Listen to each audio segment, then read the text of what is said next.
Jumpa lagi dengan saya Yeni Indra di Gospel Truth Cakes dengan renungan yang berjudul Prophesy, He Will Do It Again. Alkitab adalah kisah-kisah perjumpaan Tuhan dengan manusia dan perjumpaan manusia dengan Tuhan.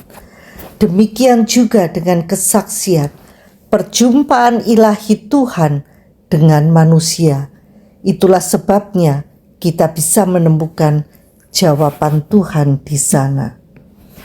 Saat mendengar kesaksian, jangan hanya terpukau dengan wow-nya, tapi cari prinsip yang belum kita kerjakan. Itulah penyebab kita belum mendapatkan jawaban doa. If God has done it before, it is a prophecy for us that He will do it again. Jika Tuhan telah melakukan hal itu sebelumnya, itu merupakan nubuatan bagi kita bahwa Dia akan melakukannya lagi. Selama ini saya belajar jika berdoa jangan diulang-ulang. Ibarat main game, belum sampai finish alias termanifestasi, jika diulang seperti mulai dari awal lagi, nggak sampai-sampai jadinya. Bahkan saya pernah menulisnya dalam seruput kopi cantik. Saat belajar dari Norvel Hayes, beliau juga terus-menerus mendoakannya hingga termanifestasi.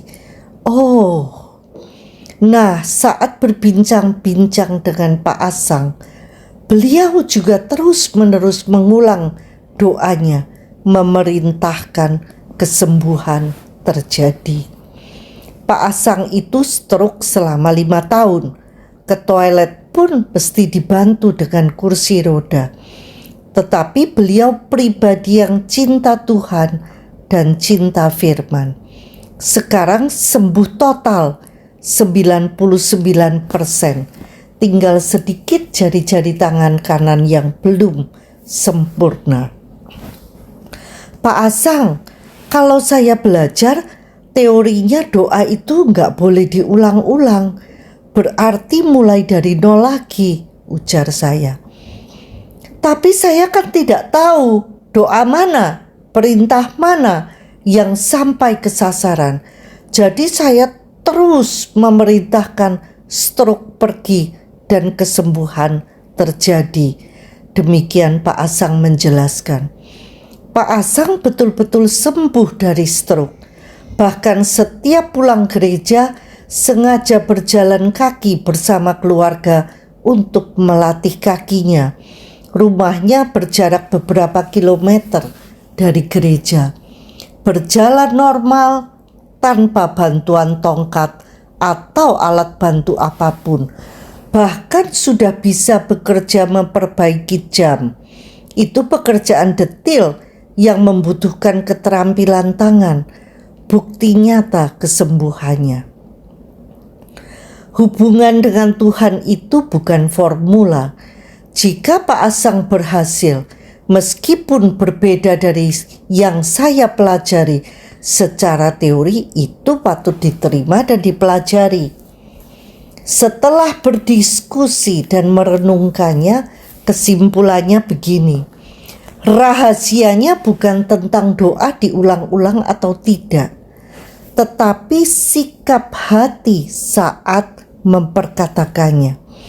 Banyak orang mengulang-ulang doa dan perintah dengan harapan bisa beriman, berusaha beriman, sesungguhnya belum betul-betul percaya. Kasus Pak Asang berbeda. Dia memperkatakan dan memerintahkan penyakitnya pergi dengan penuh iman. Dari mana saya tahu? Setiap pagi jam 3 subuh, Pak Asang itu bangun mempelajari firman. Setelah itu rutin ikut berdoa pagi, berdoa berbahasa lidah. Beliau itu full firman. Tidak hanya itu, saat di gereja ada pendeta tamu. Boleh pula. berbondong-bondong semua daftar minta didoakan, termasuk Pak Asang. Rupanya giliran Pak Asang didoakan bersamaan dengan kelas discipleship evangelism. Pak Asang memilih ikut DI dan batal didoakan. Ini bukti nyata sikap hati Pak Asang yang memprioritaskan firman. Tidak heran saat beliau berkata-kata memerintahkan struk pergi dalam nama Yesus, struk pun tunduk. Meski kesembuhan Pak Asang juga melalui proses, tidak instan, tetapi semakin hari semakin sempurna.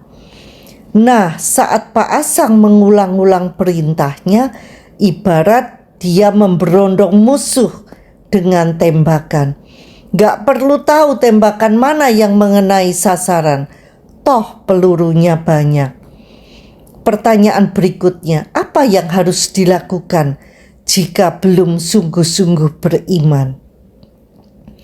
Markus 11 ayat 22-24 berkata, Yesus menjawab, "Percayalah kepada Allah. Aku berkata kepadamu, sesungguhnya barang siapa berkata kepada gunung ini, beranjaklah dan tercampaklah ke dalam laut, asal tidak bimbang hatinya, tetapi percaya bahwa apa yang dikatakannya itu akan terjadi, maka hal itu akan terjadi baginya. Karena itu aku berkata kepadamu, apa saja yang kamu minta dan doakan, percayalah bahwa kamu telah menerimanya, maka hal itu akan diberikan kepadamu." Jika belum beriman, artinya kita harus kembali kepada ayat 22, percayalah kepada Allah. Dalam versi BBE, Basic English, dan Yesus menjawab, milikilah iman Tuhan. Caranya, dengarkan membaca firman Tuhan. Roma 10 ayat 17 berkata, jadi iman timbul karena pendengaran, dan pendengaran oleh firman Kristus. Galatia 2 ayat 20 berkata, aku telah disalibkan bersama Kristus. Namun aku hidup, tetapi bukan lagi aku yang hidup, melainkan Kristus yang hidup di dalam aku. Dan kehidupan yang kuhidupi sekarang ini dalam daging, aku hidup oleh iman Anak Allah yang telah mengasihi aku dan menyerahkan dirinya untuk aku. Perhatikan, saya hidup oleh iman Anak Allah, bukan sekedar iman manusia yang bergantung pada panca indera, melainkan kita hidup dengan imannya Yesus, sesuai dengan Markus 11 ayat 22. Sekarang kita pede bukan? Apa yang kita katakan sama bobotnya dengan perkataan Yesus sendiri. Jadi pasti berhasil. Sampai jumpa di episode berikutnya bersama Yeni Indra di Gospel Truth Cakes. Tuhan Yesus memberkati.